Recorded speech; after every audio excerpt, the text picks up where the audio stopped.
ছাত্র জনতার নতুন দলের নাম জাতীয় নাগরিক পার্টি। ১৫১ সদস্যের কমিটির জ্যেষ্ঠ পদে থাকছেন ২ নারী।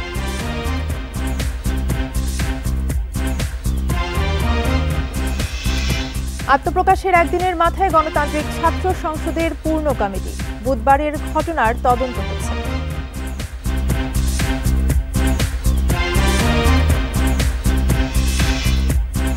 ষড়যন্ত্র ঠেকাতে ঐক্য চান খালেদা জিয়া। তারেক রহমান বললেন, আগে স্থানীয় ভোট হলে পুনর্বাসন হবে দোসররা।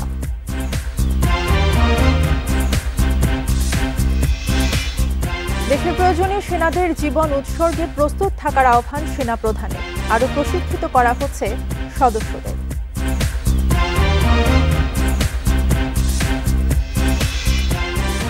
এবং রমজানের চাহিদা ৮৯,০০০ টন বেশি ভোজ্য তেল আমদানি। সংকটের জন্য খুচরা ব্যবসায়ীদের দিকে অভিযোগের তীর।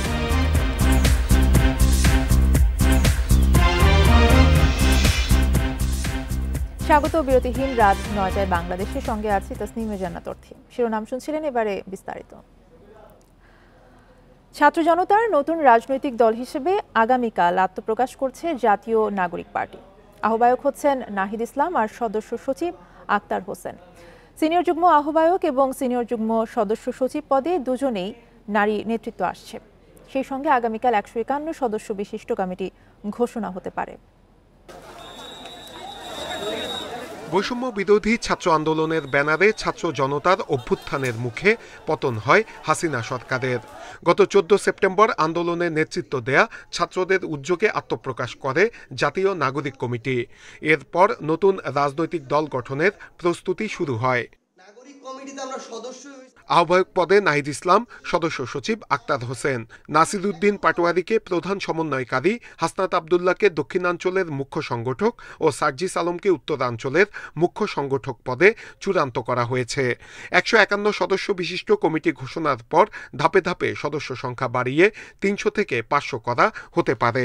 কেন্দ্রীয় কমিটির মধ্য দিয়ে আমরা আত্মপ্রকাশ ঘটাতে সক্ষম হব এবং সারা দেশের সকল সম্প্রদায়ের মানুষ, সকল বর্ণের মানুষ, সকল ধর্মের মানুষ, সকল লিঙ্গের মানুষের প্রতিনিধিত্ব নিশ্চিত করেই আমরা একটি আহ্বায়ক কমিটির মধ্য দিয়ে আমাদের ঘোষণাকে আমরা পরিপক্ব করতে চাই।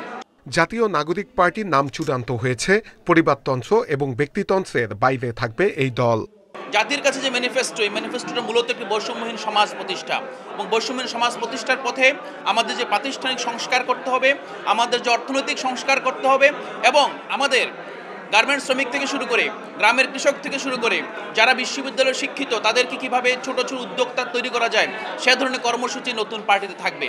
কমিটিতে নারীদের অংশগ্রহণ থাকবে। সিনিয়র যুগ্ম আহ্বায়ক এবং সিনিয়র সদস্য সচিব পদে নারী নেতৃত্ব থাকবেন। আত্মপ্রকাশের পর কমিটির বৈঠকের মধ্য দিয়ে গঠনতন্ত্র চূড়ান্ত করা হবে। সেই সঙ্গে জেলা এবং উপজেলা কমিটিও দ্রুত দেয়া হবে। যত দ্রুত সম্ভব সারা দেশব্যাপী সংগঠনের বিস্তার সাধন করা এবং বাংলাদেশে রাজনৈতিক দলের নিবন্ধন করতে যে ধরনের শর্তাবলীগুলো প্রয়োজন হয় সেগুলো পূরণ করতে আমরা সর্বাত্মকভাবে কাজ করব। আমরা আশাবাদী সারা দেশব্যাপী আমাদের যে জনসমর্থন রয়েছে আমরা খুব অল্প সময়ের মধ্যেই নিবন্ধনের জন্য পর্যাপ্ত শর্তাদি আমরা পূরণ করতে সক্ষম হব। নতুন দলের কাছে সবার আগে দেশের স্বার্থ, এমনটাই প্রত্যাশা বিশ্লেষকদের। পরিচ্ছন্ন রাজনীতির প্রত্যাশাও তাদের। যারা রাজনৈতিক দল গঠনের উদ্যোগ নিয়েছেন এবং আমাদের রাজনীতিতে এখন এটা খুবই আলোচিত বিষয়, সেই রাজনৈতিক দলটি অন্ততপক্ষে মানুষের কল্যাণের জন্য রাজনীতিতে আসবে, সেই ধরনের একটা প্রত্যয়, লক্ষ্য, উদ্দেশ্য তাদের মধ্য দিয়ে প্রতিফলিত হবে, সেটা আমরা চাই। এদিকে জাতীয় নাগরিক কমিটির যারা দলে যোগ দিচ্ছেন তাদের সদস্য পদ বাতিল হয়ে যাবে। সেই নাগরিক কমিটি ফাউন্ডেশন হিসেবে কাজ করবে। নূরে আলম, ইন্ডিপেন্ডেন্ট নিউজ, ঢাকা। গণতান্ত্রিক ছাত্র সংসদের কমিটি নিয়ে বুধবারের অনাকাঙ্ক্ষিত ঘটনা তদন্তে ৩ সদস্যের কমিটি গঠন করা হয়েছে। কমিটি ৭ দিনের মধ্যে প্রতিবেদন জমা দেবে বলে জানিয়েছেন সংগঠনটির আহ্বায়ক আবু বাকের মজুমদার। বিকেলে ঢাকা বিশ্ববিদ্যালয়ে আয়োজিত এক সংবাদ সম্মেলনে এই কথা জানান তিনি। আবু বাকের মজুমদার জানান, শিক্ষার্থীরা ক্যাম্পাসে লেজুর ভিত্তিক ছাত্র রাজনীতি চায় না। বাংলাদেশ গণতান্ত্রিক ছাত্র সংসদের সদস্যরা সেই অনুযায়ী কাজ করবে। আজ ২০৫ সদস্যের কেন্দ্রীয় কমিটি ঘোষণা করা হয়, যেখানে ৩০ জনের প্রাইভেট বিশ্ববিদ্যালয়ের শিক্ষার্থীর পাশাপাশি জাতীয় বিশ্ববিদ্যালয়, ৭ কলেজ ও আলিয়া মাদ্রাসার শিক্ষার্থীরাও রয়েছেন। আবু বাকের মজুমদার আরও বলেন, গণতান্ত্রিক ছাত্র সংসদের কেন্দ্রীয় কমিটিতে ঢুকতে সর্বোচ্চ বয়স সীমা থাকবে ২৮ বছর আর সর্বোচ্চ ৭ বছর পর্যন্ত নেতৃত্বে থাকতে পারবেন। এদিকে কমিটি থেকে ব্যক্তিগত কারণ দেখিয়ে অব্যাহতি নিয়েছেন রিফাত রশিদ। বাংলাদেশ গণতান্ত্রিক ছাত্র সংসদ আমরা সিদ্ধান্ত নেই আমাদের এই ছাত্র সংগঠনটি কখনোই লেজুর ভিত্তি করবে না এবং একই সাথে এই ছাত্র সংগঠন গণতান্ত্রিক উপায়ে কাউন্সিলের মাধ্যমে বটম টু টপ অ্যাপ্রোচে তাদের নেতৃত্ব বাছাই করবে। আমাদের এই সংগঠনের কেন্দ্রীয় কমিটিতে সর্বোচ্চ বয়স ২৮ বছর হবে। সবাইকে ঐক্যবদ্ধ হয়ে স্বৈরাচারের দোসরদের দেশ বিরোধী ষড়যন্ত্র মোকাবেলার আহ্বান জানিয়েছেন বিএনপি চেয়ারপারসন বেগম খালেদা জিয়া। দুপুরে দলের বর্ধিত সভায় লন্ডন থেকে দেওয়া ভার্চুয়াল বক্তব্যে এই আহ্বান জানান তিনি। এদিকে তারেক রহমান বলেছেন, স্থানীয় নির্বাচন আগে হলে তা হবে স্বৈরাচারের দোসরদের পুনর্বাসন প্রক্রিয়া। এ ফাঁদে পা দেবে না বিএনপি। বৃহস্পতিবার সকালে জাতীয় সংসদ ভবনের এলডি হলের পাশের মাঠে শুরু হয় বিএনপির বর্ধিত সভা। ৭ বছর পর আয়োজিত সভায় অংশ নেন তৃণমূল থেকে কেন্দ্র পর্যন্ত ৬ স্তরের ৩৫০০ নেতা। প্রধান অতিথি হিসেবে লন্ডন থেকে দেয়া ভার্চুয়াল বক্তব্যে বিএনপি চেয়ারপারসন বেগম খালেদা জিয়া ৫ আগস্টের পরের অর্জনকে ধরে রাখতে সবাইকে ঐক্যবদ্ধ হওয়ার আহ্বান জানান। ক্ষুদ্র ক্ষুদ্র সংকীর্ণতা ভুলে দেশ ও জাতির বৃহত্তর স্বার্থে আমাদের কাজ করতে হবে। এখনো ফ্যাসিস্টদের দোসররা এবং বাংলাদেশের শত্রুরা গণ অভ্যুত্থানের মাধ্যমে প্রাপ্ত অর্জনকে নস্যাৎ করার জন্য গভীর চক্রান্তে লিপ্ত রয়েছে। এমন কোনো কাজ করবেন না যাতে আপনাদের এতদিনকার সংগ্রাম আত্মত্যাগ বিফলে যায়। পরে লন্ডন থেকে ভার্চুয়ালি বক্তব্য রাখেন বিএনপির ভারপ্রাপ্ত চেয়ারম্যান তারেক রহমান। বলেন, জাতীয় নির্বাচনের আগে স্থানীয় নির্বাচন হলে স্বৈরাচারের দোসররা পুনর্বাসিত হবে। এই ফাঁদে বিএনপি পা দেবে না। বাংলাদেশে গণতন্ত্র এবং বিএনপি সমার্থক। দেশে গণতন্ত্র থাকলে বিএনপি থাকে, গণতন্ত্র বিপন্ন হলে বিএনপির স্বার্থ বিপন্ন হয়। মাফিয়া প্রধানের পলায়নের পর দেশে বর্তমানে গণতান্ত্রিক পরিবেশ ফিরে এসেছে। জাতীয় নির্বাচনের সময় হয়তো ঘনিয়ে আসছে। তাই দলকে, কোনো ব্যক্তি নয় বরং দলকে এ ব্যাপারে ধীরে ধীরে আপনারা প্রস্তুত করুন। একটি মহল নির্বাচন বানচালের চেষ্টা করছে বলে অভিযোগ করেন বিএনপির ভারপ্রাপ্ত chairman. Jahanara Parvin, independent news, Dhaka. রাজনৈতিক পট পরিবর্তনের পরেও দ্রব্যমূল্য, আইনশৃঙ্খলা সহ দেশের সার্বিক অবস্থা শোচনীয় বলে মন্তব্য করেছেন বিএনপি মহাসচিব মির্জা ফখরুল ইসলাম আলমগীর। বিএনপির বর্ধিত সভায় তিনি বলেন, নির্বাচিত সরকার ছাড়া চলমান সংকট সমাধান সম্ভব নয়। এদিকে সভায় অংশ নেওয়া নেতাদের প্রত্যাশা, তৃণমূলের মতামতকে প্রাধান্য দিয়ে সব সিদ্ধান্ত নেবে বিএনপি। দীর্ঘ ৭ বছর পর মুক্ত পরিবেশে বিএনপির এ বর্ধিত সভা জাতীয় সংসদ ভবনের এলডি হলে বৃহস্পতিবার বেলা ১১টায় শুরু হয় কার্যক্রম। বর্ধিত সভার শুরুতে শোক প্রস্তাব পেশ করেন বিএনপির সিনিয়র যুগ্ম মহাসচিব রুহুল কবির রিজভী। স্বাগত বক্তব্যে বিএনপি মহাসচিব বলেন, পরিবর্তিত রাজনৈতিক পরিস্থিতিতে দ্রুত ভোটের আশায় ছিল দেশের জনগণ, কিন্তু তা হচ্ছে না। ইতিমধ্যে আপনারা জানেন দেশের অর্থনৈতিক অবস্থা অত্যন্ত শোচনীয় এবং দ্রব্যমূল্য বৃদ্ধি পাচ্ছে, আইন শৃঙ্খলার পরিস্থিতির অবনতি হচ্ছে। গণতন্ত্রকে বিঘ্নিত করার জন্য, তাকে বাধা প্রদান করার জন্য আজকে একটি গোষ্ঠী, একটি মহল বিভিন্নভাবে চক্রান্ত শুরু করেছে। ফ্যাসিস্ট শেখ হাসিনা বিদেশে গিয়ে তিনি সেই চেষ্টা করছেন এবং বাইরে থেকেও চেষ্টা করা হচ্ছে।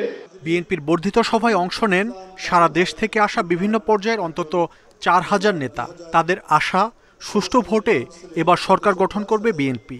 একটা গণতান্ত্রিক প্রক্রিয়ার মাধ্যমে নির্বাচন করে আমরা সরকার গঠন করতে চাই। তারেক রহমান সাহেব আর বেগম খালেদা জিয়াকে পাশাপাশি একবার দেখে আমরা তো অবশ্যই সবাই খুব এক্সাইটেড এবং আশা করছি যে এখন ঘন ঘন এই ধরনের প্রোগ্রাম আমরা করতে পারবো। বাংলাদেশ জাতীয়তাবাদীর যে লক্ষ্য, সেই লক্ষ্যকে বাস্তবায়নের জন্য সর্বোচ্চ ভূমিকা রেখেছে। তাদের অগ্রাধিকার দিয়ে দল এগিয়ে যাবে। তারেক রহমান এদেশের নেতাকর্মীদের, তৃণমূলের নেতাকর্মীদের আস্থার জায়গাটা অবশ্যই উনি ধরে রাখবেন এবং তাদের পরামর্শকে অবশ্যই উনি গুরুত্ব দেবেন। বর্ধিত সভায় বিপুল সংখ্যক নেতার উপস্থিতি থাকায় বক্তব্যের সুযোগ দেওয়া হয় লটারির মাধ্যমে। দীর্ঘ 28 বছর পর এমন বড় পরিসরে বিএনপির বর্ধিত সভা। এই সভায় যোগ দেওয়া তৃণমূল নেতাদের প্রত্যাশা, আগামী সংসদ নির্বাচনে প্রার্থী চূড়ান্ত করার পাশাপাশি দল পুনর্গঠন এবং দলকে সামনের দিকে এগিয়ে নিয়ে যেতে তৃণমূলের মতামতকে প্রাধান্য দেবে বিএনপি। মাহমুদ শরীফ, ইন্ডিপেন্ডেন্ট নিউজ, এলডি হল, জাতীয় সংসদ ভবন, ঢাকা। দেশের প্রয়োজনে নিজেদের জীবন উৎসর্গ করতে সেনাবাহিনীর সব সদস্যকে প্রস্তুত থাকার আহ্বান জানিয়েছেন সেনাপ্রধান জেনারেল ওয়াকারুজ্জামান। সেনাবাহিনীর প্রত্যেক সদস্যকে পেশাদার এবং প্রশিক্ষিত করা হচ্ছে বলেও জানান তিনি। রাজশাহীর সেনানিবাসে ইনফ্যান্ট্রি রেজিমেন্টাল সেন্টারে 7ম কর্নেল অব দি রেজিমেন্ট অভিষেক অনুষ্ঠানে কথা বলেন তিনি। জাতীয় পতাকা এবং রেজিমেন্টাল কালার বৃহস্পতিবার সকালে রাজশাহী সেনানিবাসের প্যারেড গ্রাউন্ডে ইনফ্যান্ট্রি রেজিমেন্টের 7ম কর্নেল অব দি রেজিমেন্টের অভিষেক অনুষ্ঠানে যোগ দেন সেনাপ্রধান। তাকে গার্ড অফ অনার দেয় সেনাবাহিনীর চৌকস দল। পরে সেনাপ্রধানকে কর্নেল র্যাঙ্ক ব্যাজ পরিয়ে দেওয়া হয়। অভিষেক অনুষ্ঠানে সেনাপ্রধান বলেন, দেশের প্রয়োজনে সেনাবাহিনীর সব সদস্য স্বতঃস্ফূর্তভাবে দায়িত্ব পালন করবে। তাদেরকে প্রয়োজনে নিজেদের জীবন উৎসর্গ করতে প্রস্তুত থাকতে হবে। আমি আশা করব বাংলাদেশ ইনফ্যান্ট্রি রেজিমেন্টের প্রতিটি সদস্য তাদের উপর অর্পিত দায়িত্ব সর্বোচ্চ শৃঙ্খলা এবং পেশাদারিত্বের সাথে পালন করবে। এই রেজিমেন্টের প্রতিটি সদস্য দেশের যে কোনো প্রয়োজনে স্বতঃস্ফূর্তভাবে দায়িত্ব পালন করবে এবং প্রয়োজনে নিজেদের জীবন উৎসর্গ করতে প্রস্তুত থাকবে। সেনাপ্রধান আরও বলেন, সেনাবাহিনীর রেজিমেন্ট আধুনিকায়ন হয়েছে। নতুন ইউনিট প্রতিষ্ঠা, আধুনিক অস্ত্রশস্ত্র সংযোজন করা হয়েছে। ইনফ্যান্ট্রি রেজিমেন্টের আভিযানিক সক্ষমতা ও যুদ্ধ উপযুক্ততা বৃদ্ধির চলমান প্রক্রিয়াকে আরও বেগবান করব ইনশাআল্লাহ। যুব উপযোগী ও আধুনিক প্রযুক্তির যে কোনো প্রয়োজনীয় যুদ্ধাস্ত্র এবং সরঞ্জাম যোগান দেওয়ার ব্যাপারে আমি সর্বদা সচেষ্ট থাকব। প্রধান অতিথির বক্তব্য শেষে প্যারেডের অভিবাদন গ্রহণ করেন সেনাপ্রধান। পরে সেনা সদস্যদের সাথে দরবারে যোগ দেন জেনারেল ওয়াকারুজ্জামান। জীবনের প্রাতে নবীন আশা। Mustafizur Rahman, independent news, Rajshahi. চাকরিতে পুনর্বহাল, পেনশন সহ সরকারি সব সুযোগের দাবিতে অবস্থান কর্মসূচি পালন করেছেন চাকরিচ্যুত বিজিবি সদস্যরা। সকাল 11টার দিকে শতাধিক সাবেক বিজিবি সদস্য রাজধানীর পিলখানায় সদর দপ্তরের সামনে ব্যানার ফেস্টুন হাতে অবস্থান নেন। তবে মূল সড়কের পাশে অবস্থান নেয় যান চলাচল স্বাভাবিক ছিল। ঘটনাস্থলে পুলিশ ও বিজিবির অতিরিক্ত সদস্য মোতায়েন করা হয়। আন্দোলনকারীদের দাবি, 2012 থেকে 2024 সালের মধ্যে বিভিন্ন অভিযোগ এনে বিজিবির অনেক সদস্যকে বাড়িতে পাঠিয়ে দেওয়া হয়। পরে আর তাদের চাকরিতে যোগ দিতে দেননি ঊর্ধ্বতন কর্মকর্তারা। সাবেক এই সদস্যরা অভিযোগ করে বলেন, তাদের বাদ দেওয়া হয়েছে শুধু রাজনৈতিক কারণে। ফেসবুক পেজে লেখা বা অনিবন্ধিত মোবাইল সিম ব্যবহারের কারণেও অনেককে চাকরিচ্যুত করা হয়। এদিকে দাবি পূরণের আশ্বাস না পেলে বৃহত্তর কর্মসূচি ঘোষণা করবেন বলেও জানান তারা।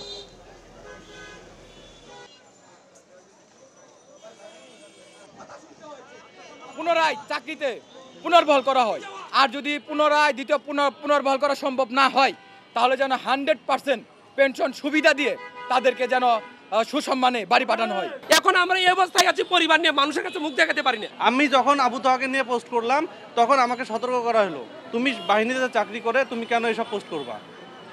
ওই সময় আমাকে সতর্ক করে ছেড়ে দেয়।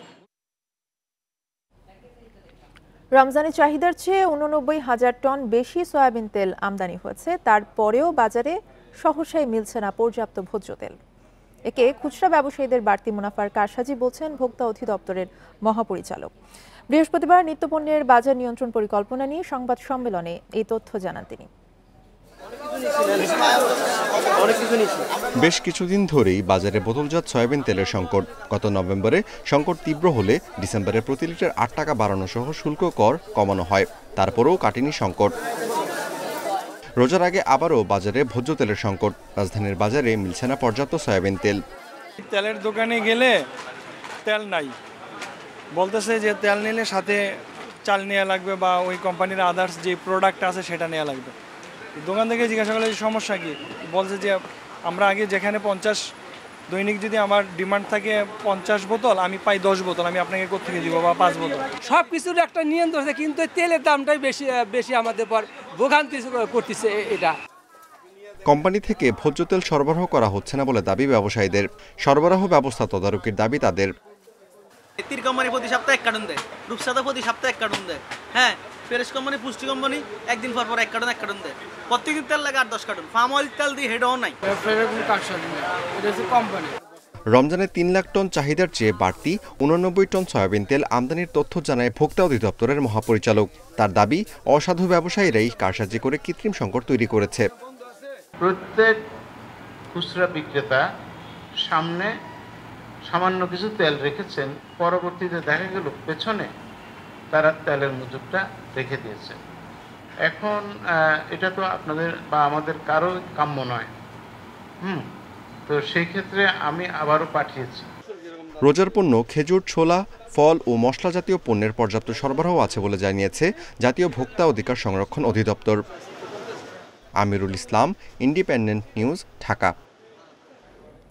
রমজান উপলক্ষে কাল থেকে সারা দেশে কম দামে ডিম, মুরগি এবং গরুর মাংস বিক্রি শুরু হবে বলে জানিয়েছেন মৎস্য প্রাণী সম্পদ মন্ত্রণালয়ের উপদেষ্টা ফরিদা আক্তার।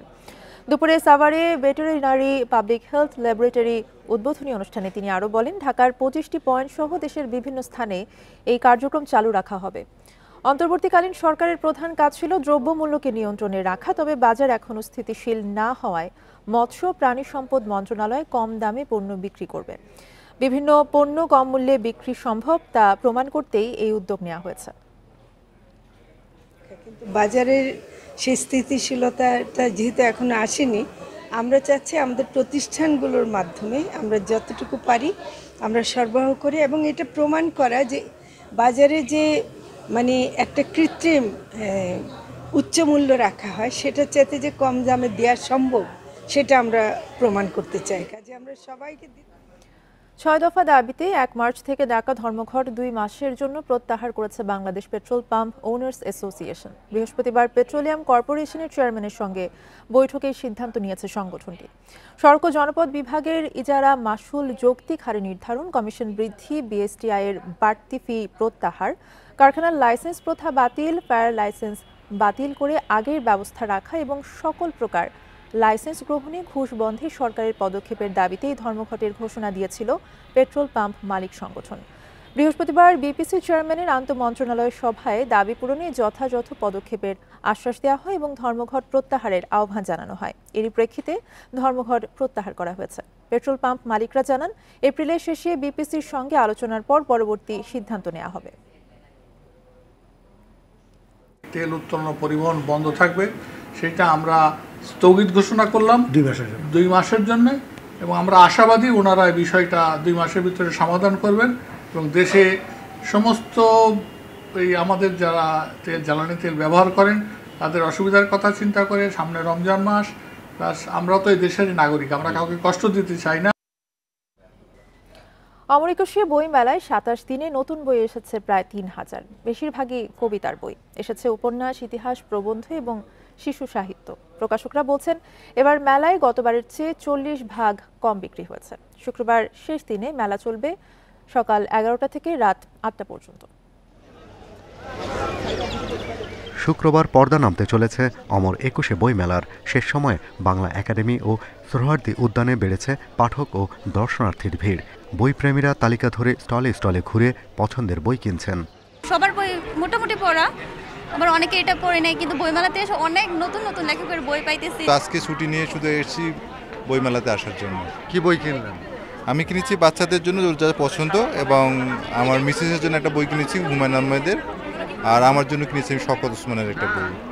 হুমায়ুন আহমেদকে নিয়ে স্মৃতি কথা লিখেছেন জনপ্রিয় অভিনেতা ডাক্তার এজাজ। জানান এখনও কতটা প্রাসঙ্গিক হুমায়ুন আহমেদ। অবাক লাগে যে এখনও পাঠকরা আসছেন, হুমায়ুন স্যারের বই খুঁজছেন, হুমায়ুন স্যারের বই কিনছেন।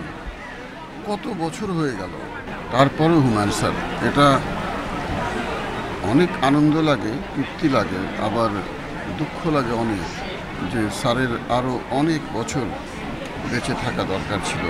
শেষ সময় বেশ কিছু গবেষণা, প্রবন্ধ, কবিতা, উপন্যাস ও থ্রিলারের বই এসেছে।